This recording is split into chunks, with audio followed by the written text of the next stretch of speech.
Coronavirus, imprenditore positivo torna dall'estero e partecipa ad una cena, focolaio nel Basso Vicentino, una cinquantina le persone sottoposte a tampone, la situazione domani nel punto stampa di Zaia. La FIS ha confermato i campionati mondiali di sci alpino di Cortina si terranno come da programma nel 2021, siamo pronti, ha detto a caldo il sindaco di Cortina Giampaolo Ghedina. Tragedia di Fara di Soligo, ieri i funerali della giovane Vittoria, oggi Simone è stato operato alla gamba ed è ancora in prognosi riservata per lui, ci sono però nuove speranze. Colpo andato a segno nella notte a Cappella Maggiore dove un comando di 4 uomini ha fatto saltare in aria lo sportello Bancomat svegliando mezzo paese. 13ª edizione del Pride Village, un video diffuso sul web mostra i frequentatori dell'evento senza mascherine mentre ballano a distanza ravvicinata, scoppia la polemica a Padova. La crisi in corso sta già avendo un forte impatto anche sulle persone che vivono in affitto. Secondo il Sunile il 40% degli inquilini trevigiani non riuscirà a far fronte al pagamento del canone. Trovati i fondi per bonificare l'area di CNC di Pernunia nella bassa padovana, una bomba ecologica che attende da 15 anni. Buonasera, ben ritrovati, edizione regionale dei nostri notiziari, dunque l'avete sentito dai titoli, in primo piano però il bollettino regionale delle persone contagiate, c'è un caso in più nel Veneto, si tratta di un caso in provincia di Venezia rispetto a questa mattina. Attualmente nel Veneto ci sono 390 casi positivi, mentre sono 763 le persone che si trovano attualmente ancora in isolamento domiciliare. Per quanto riguarda i ricoveri totali sono 172, invece i ricoveri negativizzati sono 152, mentre i ricoveri positivi rimangono 28 le persone che si trovano ancora in terapia intensiva e fortunatamente non si registra nessun decesso. Ed il Consiglio FIS ha confermato, lo avete sentito dai titoli, che i campionati mondiali di sci alpino di Cortina si terranno come da programma originario dall'8 al 21 febbraio 2021, bocciata la proposta della FISI che per precauzione aveva chiesto lo slittamento di un anno nel 2022. Siamo pronti, ha detto a caldo il sindaco di Cortina Gianpietro Ghedina. Sono ritornate indietro le lancette dei campionati mondiali di sci di Cortina d'Ampezzo che dopo la proposta di slittamento al 2022 per superare l'onda Covid si sono rimaterializzate nella data iniziale, cioè a febbraio 2021. Così ha deciso la FIS, che si è anche impegnata a garantire 10 milioni di franchi svizzeri nel caso di cancellazione dovuta a un eventuale ritorno della pandemia. La federazione si è adoperata per il ritorno al 2021 e per avere il supporto che ci è stato garantito, quindi è stato premiato il lavoro di tutta Italia, ha detto all'ANSA il presidente della FISI Flavio Roda. La conferma dei mondiali al 2021 era una decisione nell'aria, tanto più alla luce delle difficoltà riscontrate nel calendario internazionale delle gare e per le rimostranze sempre più forti degli atleti. Noi siamo comunque pronti, commenta il sindaco di Cortina Gianpietro Ghedina, soddisfatto della disponibilità della FIS a mettere sul piatto dei soldi in caso di cancellazione dell'evento causa Covid. Ed era stata proprio la situazione legata alla sicurezza sanitaria a spingere la FISI a formalizzare la proposta di slittamento dei mondiali.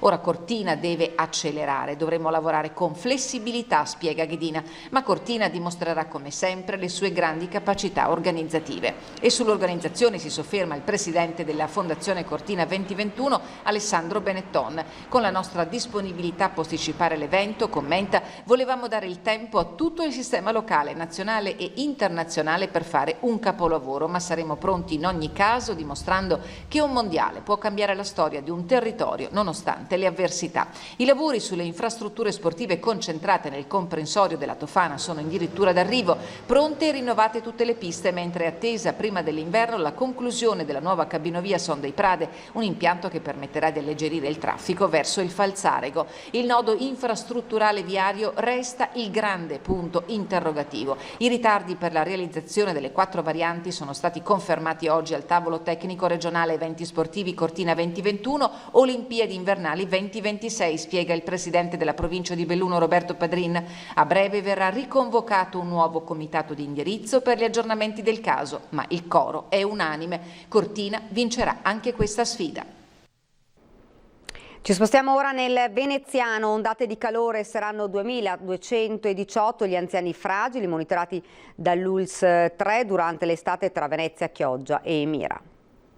Arriva il caldo, arriva l'estate e c'è bisogno da parte dell'amministrazione comunale, del mondo del sociale coinvolto, di monitorare, stare vicino alle persone anziane a rischio che con queste temperature possono veder peggiorare o acuire alcuni problemi legati al loro stato di salute. Sia il Comune di Venezia che l'ULS 3 Serenissima sono pronti a far fronte alle ondate di calore. L'azienda sanitaria ha individuato 2218 anziani fragili da monitorare tra Venezia, Chioggia e Mira. 132 sono uomini, 2086 donne, selezionati all'interno di una popolazione suscettibile di 92.900 residenti di età superiore ai 64 anni. A prendersene carico nel quadro del piano emergenza caldo di quest'anno, attivo 24 ore su 24, 7 giorni la settimana, sono i distretti sociosanitari, le guardie mediche, i medici di base, le associazioni di volontariato, la rete assistenziale dei comuni. Monitoraggio, sorveglianza attiva, visite, telefonate, soprattutto per chi tra questi soggetti vive solo, senza telesoccorso, senza una badante o dei figli pronti ad assisterlo, anche in un momento in cui sono cambiate le regole rispetto al passato. Ecco, questo è stato un po' particolare rispetto agli altri anni. Ogni anno mettevamo a disposizione delle sedi climatizzate al cui interno gli anziani potevano in qualche modo passare qualche ora al fresco, in compagnia e stare insieme. In questo momento non è possibile fare come gli altri anni, dovremo fare introdurre delle modifiche, ecco, ma potenzieremo moltissimo la parte di assistenza e di monitoraggio delle persone a casa. Ecco, in particolare laddove ci sono sintomi di solitudine, persone prive di rete familiare o prive di vicini che possono stare in qualche modo attente alla loro situazione. Gli over 64 residenti sul territorio sono stati suddivisi nelle 4 fasce di rischio: bassa, intermedia, alta, molto alta. I fattori che possono determinare il rischio di patologie da ondate di calore sono l'età avanzata, il sesso, le donne corrono maggiori rischi, lo stato di salute e lo stato di solitudine. Al via la 13ª edizione del Pride Village, ma un video diffuso sul web mostra i frequentatori dell'evento senza mascherina e mentre ballano a distanza ravvicinata scoppia la polemica a Padova.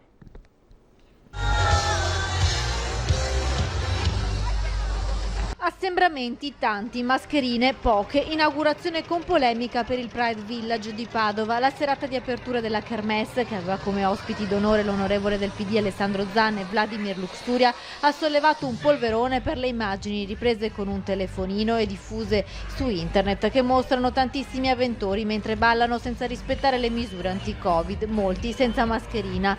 L'organizzazione dell'evento si difende mostrando invece un video dei controlli all'ingresso della fiera di Padova, dove si svolge tradizionalmente il Pride. Misurazione della temperatura alle persone che entrano, tutte dotate di mascherina. Il Pride rispetta le linee guida regionali sulle manifestazioni. La complessità della gestione e dell'organizzazione di un grande spazio come quello del Village non può essere ridotta a pochi secondi di video fatto girare da alcuni esponenti politici. Si legge nella nota ufficiale. I baristi, gli animatori della festa indossavano le mascherine. Più volte la musica è stata interrotta per ricordare ai frequentatori di portare il dispositivo di sicurezza, precisano gli organizzatori. Ma intanto a Padova la polemica si è animata velocemente, con la Lega che chiede al sindaco Sergio Giordani di prendere provvedimenti. Sì, la concessione è un'area pubblica per cui devono esserci rispetto delle regole. Ci ricordiamo cosa è successo al mercato di Padova, no? Ci ricordiamo delle polemiche, ci ricordiamo di tanti ristoratori che hanno dovuto loro malgrado adeguarsi. Nonostante tutto ci sono state anche fatte moltissime contravvenzioni. Vogliamo la stessa rispetto delle regole da tutti. Non è possibile che ci siano delle zone dove ognuno fa quello che vuole. Noi stiamo continuando in realtà a sollecitare il sindaco a fare ciò che deve fare. Ricordiamoci che il sindaco è la massima autorità sanitaria della città, in quanto ha una delega specifica. Perché non lo sta facendo? Perché ogni qualvolta deve essere l'opposizione a porre il tema, a portarlo in consiglio comunale? Insomma, un po' di rispetto per tutti quelli che si sono dovuti adeguare. Torna la paura Covid, focolaio nel Basso Vicentino, un gruppo di imprenditori torna dall'estero e partecipa ad una cena, uno di loro è ricoverato, alla San Bortolo è grave, tamponi a tappeto per i partecipanti della cena. E abbiamo avuto 3 casi di nostri concittadini con esito positivo al tampone e altri 2 che non sono di questa provincia ma fanno parte di uno stesso gruppetto che ha viaggiato insieme. Torna la paura Covid con un focolaio nel Basso Vicentino. 2 persone sono paucisintomatiche, quindi sono in isolamento fiduciario a casa, e una persona invece ha dei sintomi che ci hanno consigliato il ricovero. Abbiamo attivato una massiccia campagna di tamponamenti sulla cerchia ristretta e man mano allargata delle persone che hanno avuto contatto con questi casi. Il gruppo di imprenditori era tornato da un viaggio in Bosnia e uno di loro, un 64enne, già dal suo rientro, secondo quanto trapelato, avrebbe accusato dei malesseri, tanto che il medico di base avrebbe consigliato degli approfondimenti. Nella serata di sabato 27 giugno però lo stesso imprenditore partecipa ad un'affollata cena organizzata nel Basso Vicentino, un incontro con imprenditori, società civile. Poi la situazione è precipitata. L'uomo ora è ricoverato al San Bortolo in terapia subintensiva. Immediatamente è scattata la rete di tutela dell'USL. L'indagine epidemiologica che abbiamo svolto ci sta facendo contattare tutti quelli che potenzialmente sono stati a rischio, quindi trasmetterei un messaggio, non dico di tranquillità assoluta, perché quando i contagi partono qualche volta non si conosce esattamente tutto il percorso, ma di assoluto controllo della situazione. Una cinquantina le persone che sono state contattate dal servizio di igiene pubblica dell'USL Otto Berica, di queste una trentina sarebbe in quarantena. Non è il primo caso, anche se non così grave, di persone rientrate dall'estero e risultate positive al Covid. Nei giorni scorsi era rientrata una coppia dall'Australia. A Valdagno attualmente sono 19 le persone in sorveglianza passiva, di questi 4 sono considerati casi sospetti, 3 sono rientrati da viaggi all'estero. Ed ora la tragedia di Farra di Soligo, ieri i funerali della giovane Vittoria, oggi intanto Simone è stato operato al femore e per lui ci sono nuove speranze. Simone è operato al femore stamattina. Il giovane 17enne alla guida della Vespa coinvolto nell'incidente in cui ha perso la vita Vittoria De Paoli è in coma farmacologico. Ha un polmone perforato, una grossa ferita alla testa. Le sue condizioni restano gravi, ma ci sono stati dei miglioramenti clinici. Per lui ci sono speranze. Questa mattina il prefetto di Treviso, Maria Rosaria Laganà, come funzionario dell'interno ma anche come mamma, ha voluto lanciare un messaggio a tutti i ragazzi a non abbassare mai la soglia di attenzione quando si mettono in strada. Probabilmente nessuno immaginava, questi ragazzi pensavano di fare un giro senza grandi problemi e quindi di non usare il casco. Ecco, ha una leggerezza che appunto può avere conseguenze irreparabili e quindi la prudenza non va mai messa da parte. Il sindaco di Masere e il padre spirituale Don Fabio Bertuola hanno chiesto ieri pubblicamente durante i funerali davanti a centinaia di persone di sospendere il giudizio, fermare la rabbia e lasciare il posto alla speranza. Una cerimonia composta, quella di ieri, come il dolore della famiglia della ragazza. Anche i genitori di Simone erano presenti, mischiati tra le centinaia di persone che hanno raggiunto gli impianti sportivi di Crespignaga. Il dolore che attraversa il cuore dei suoi genitori e delle sue sorelle ha ferito anche il nostro cuore. Una ragazza solare ben voluta, amata. Particolare commozione hanno suscitato le parole degli amici di lei che hanno seguito la funzione celebrata da Don Fabio Bertuola. Distrutti dal dolore ma uniti nell'ultima carezza, la famiglia e i compagni, le amiche di sempre. Non faccio altro che pensare ai tuoi occhi chiari e grandi che sorridono. Sarai unica. Era particolare la nostra amicizia, niente invidie, tante risate, momenti unici. Non potrò mai ringraziarti abbastanza per tutto quello che mi hai dato. A te che non ti piace mai e sei una meraviglia. Questo verso mi ricorda tutte quelle volte che prima di esibirti mi guardavi insicura e io volevo solo urlare quanto bella e speciale tu fossi. E poi la voce, quella di Vittoria, le sue ultime parole che si fanno canzone prima di lasciare andare l'immagine di lei come in una nuvola, palloncini bianchi al cielo.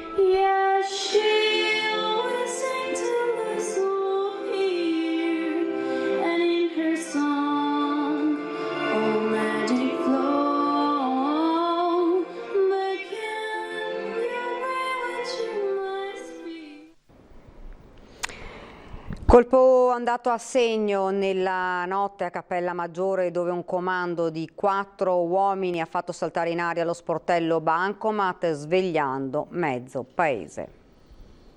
2 bei botti forte, non era colpi di fucile, ma bensì erano colpi di qualcosa che non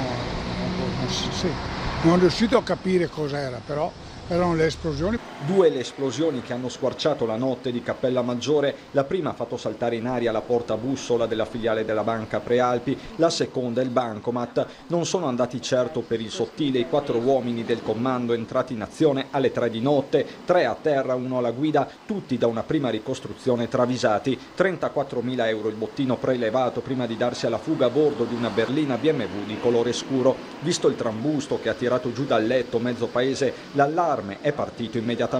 Sul posto i carabinieri di Cordignano e del nucleo operativo e radiomobile di Vittorio Veneto, che stanno anche portando avanti le indagini. Si potrebbe trattare di un gruppo già operante nel Veneto orientale tra Venezia e Friuli Venezia Giulia. I militari stanno acquisendo le immagini delle telecamere che sorvegliano la piazza, dove per tutta la giornata i resti del colpo hanno testimoniato la nottata da Far West. Turismo a Venezia, doccia fredda per la ripartenza con l'Italia che blocca gli arrivi extra Unione Europea. Intanto a Caorle si organizza il pranzo della rinascita economica. Da meno di 24 ore, se l'Unione Europea ha riaperto i propri confini a 15 paesi extra UE dopo il blocco introdotto a metà marzo per contenere la diffusione del coronavirus, in Italia la situazione rimane invariata. Significa che nel nostro paese gli arrivi extra UE non sono autorizzati, tranne che per esigenze lavorative, di salute e urgenza, a cui si aggiunge anche la comprovata ragione di studio. In termini economici, secondo una ricerca condotta dal CISET, Centro Internazionale di Studi sull'Economia del Turismo, significa un mancato introito nel nostro paese pari a oltre 1,2 miliardi di euro.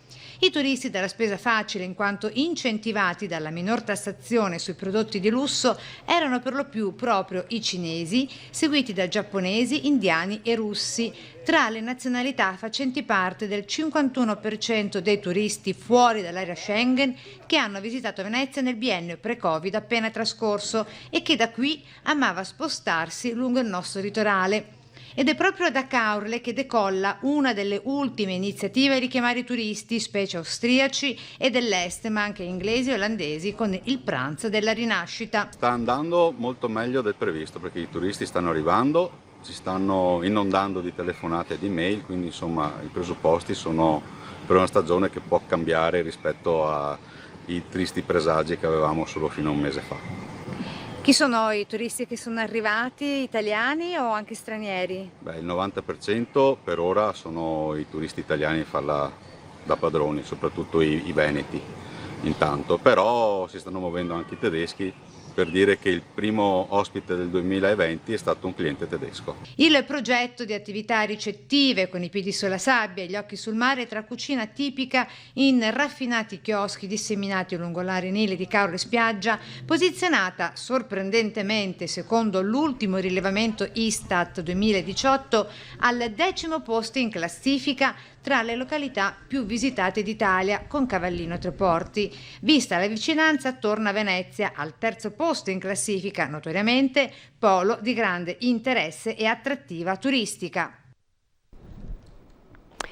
La crisi in corso sta già avendo un forte impatto anche sulle persone che vivono in affitto. Secondo il Sunia, il 40% degli inquilini trevigiani non riuscirà a far fronte al pagamento del canone.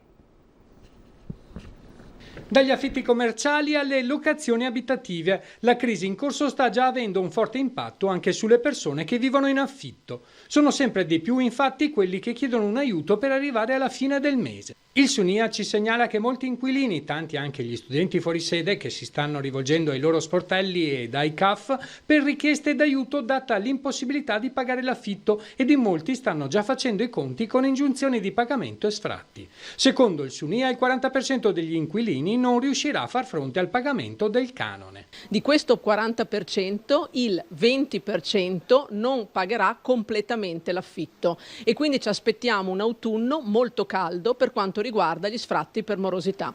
I proprietari di immobili e inquilini hanno presentato ai comuni della Marca una lista di proposte concrete per fronteggiare la questione affitti. Con loro hanno firmato tutte le sigle sindacali della provincia. Ai comuni chiedono sconti sull'IMU, aiuti economici per i proprietari, contributi per le spese condominiali. Avere un condomino moroso per le spese condominiali ricade anche sugli altri condomini. In questo non solo gli inquilini, ma anche i proprietari della propria abitazione che si sono visti magari calare il reddito in questi mesi, e questo comporterà naturalmente una ricaduta sull'intero condominio.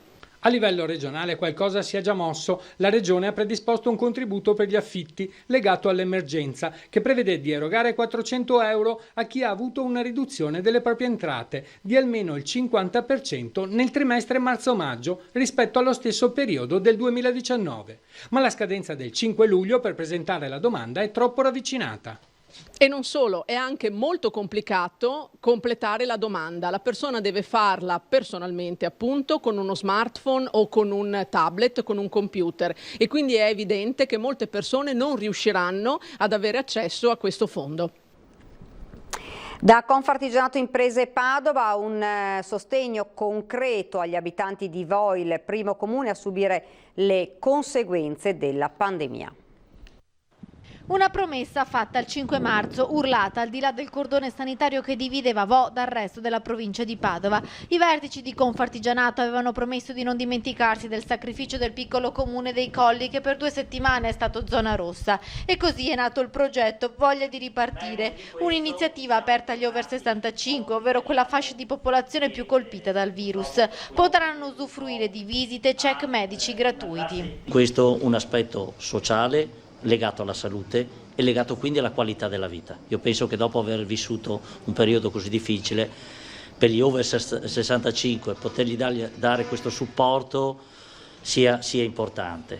A Vo sono 890 gli over 65 che risiedono nel territorio comunale. Potranno contattare la segreteria di Anco Sanap Confartigianato e richiedere lo screening, a cui si aggiunge anche un percorso mobilità e un test per la diagnosi precoce dell'Alzheimer. Da simbolo della pandemia, ad esempio virtuoso, con i suoi cittadini che si sono messi a disposizione della scienza sottoponendosi a 3 test per consentire lo studio del virus. Ora il sacrificio di Vo viene premiato anche grazie a queste iniziative e non solo. Il sindaco Giuliano Martini infatti ringrazia anche tutti quei primi cittadini della provincia che si stanno prodigando per aiutarlo a pagare il conto dei 15 giorni di zona rossa, circa 50.000 euro inviato dalla prefettura. Abbiamo avuto già qualche introito, questo insomma si rende anche, devo ringraziare i sindaci per quanto stanno facendo, hanno fatto, non sono preoccupato per questo, indubbiamente qui riusciremo a risolvere tutto abbastanza velocemente. Sono preoccupato per l'addizionale IRPEF, per l'anno prossimo troveremo sicuramente un'addizionale IRPEF inferiore sicuramente a quella di quest'anno, quindi dovremo limare tutte le spese. Torniamo a Treviso. MOM ha presentato il progetto Viaggio Sicuro, la prima azienda di trasporti in Italia ad avviare questa sperimentazione. Pellicola adesiva sui finestrini che sanifica l'aria degli autobus, termoscanner ad ogni entrata. Con il progetto Viaggia Sicuro è al via la sperimentazione per aumentare la sicurezza ambientale all'interno dei mezzi pubblici della mobilità di marca. Ora che in Veneto non sono più in vigore le limitazioni della capienza, per MOM è di prioritaria importanza innalzare al massimo le tutele dei passeggeri. Abbiamo deciso che bisogna fare qualcosa dopo l'ordinanza del governatore che ha dato questa possibilità di utilizzare la capienza al 100%. Adesso tocca alle aziende fare la propria parte e MOM sta facendo la propria parte investendo in tecnologie, soprattutto in sicurezza. Dopo aver sottoposto tutti i 600 dipendenti al test seriologico, l'azienda installerà nei suoi mezzi entro settembre dei termoscanner all'ingresso degli autobus in grado di misurare la temperatura e di segnalare chi è privo della mascherina. I trasgressori rischiano una sanzione salata anche oltre i 400 euro. Nessuna mascherina, temperatura normale. Le sanificazioni dei mezzi sono quotidiane, ma ora in ogni autobus verrà installata una pellicola adesiva trasparente trattata superficialmente con nanoparticelle di biossido di titanio. È la prima azienda di trasporti che utilizza questi pannelli adesivi quasi invisibili ai passeggeri che grazie alla luce solare sono in grado di filtrare l'aria all'interno dei mezzi. Il virus del Covid verrà completamente degradato dalla tecnologia fotocatalitica e l'aria risulterà purificata. Abbiamo sviluppato un additivo fotocatalitico che si chiama WeWell, appunto, che ha la proprietà, una volta attivato da una sorgente luminosa e in presenza di un minimo di arieggiatura, di eliminare tutte quante le sostanze inquinanti che ci sono nei paraggi. Per sostanze inquinanti cosa intendo? Tutte le organiche e inorganiche, quindi da batteri, virus, muffe, le muffe le previene, funghi, acari, tutto. Trovati i fondi per bonificare l'area di Pernumia nella Bassa Padovana, una bomba ecologica che attende da 15 anni.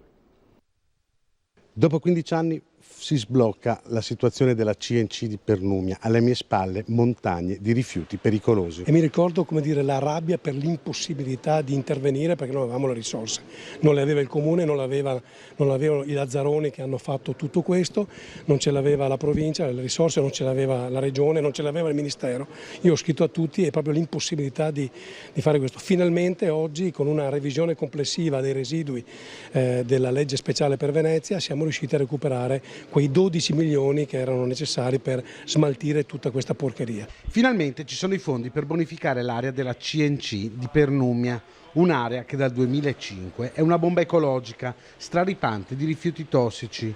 Grazie ai fondi della legge speciale per la tutela di Venezia, finalmente verranno bonificate le 43.000 tonnellate di rifiuti presenti nel capannone. È una giornata storica bellissima, importante, è una sconfitta però per il sistema, perché noi oggi, come dire, sì, troviamo le risorse per fare tutto questo, ma sono risorse dei contribuenti e chi invece avrebbe dovuto pagare non ha pagato, neanche penalmente. Soddisfatto anche il sindaco di Pernumia che con questa bomba ecologica convive da troppo tempo. 2010 siamo partiti, oggi, luglio, portiamo a casa nel nostro territorio delle somme così importanti che finalmente la popolazione, il territorio, si trovi in una condizione di dire finalmente verrà portato via quasi tutto quello che c'è dentro di veleno all'interno di questi capannoni.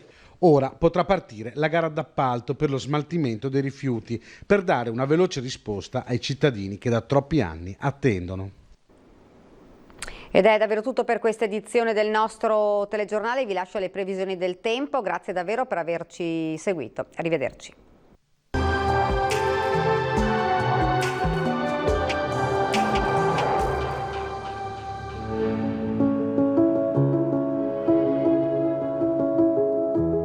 Ad accogliervi sarà Conegliano.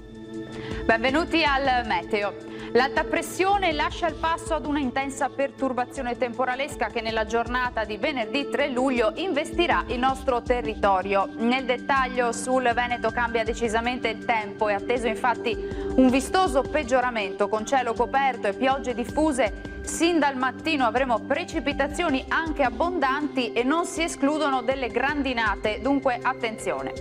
Temperature in lieve calo, minime tra i 16 e i 22 gradi, valori massimi compresi invece tra i 22 e i 30 gradi all'incirca.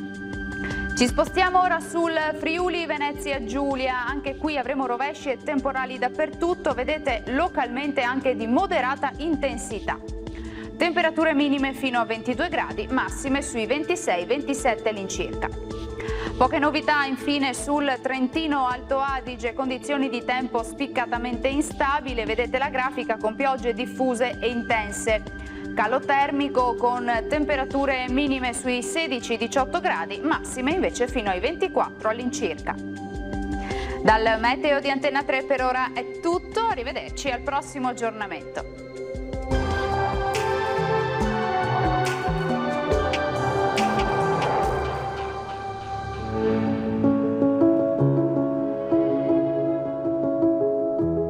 Ad accogliervi sarà Conegliano.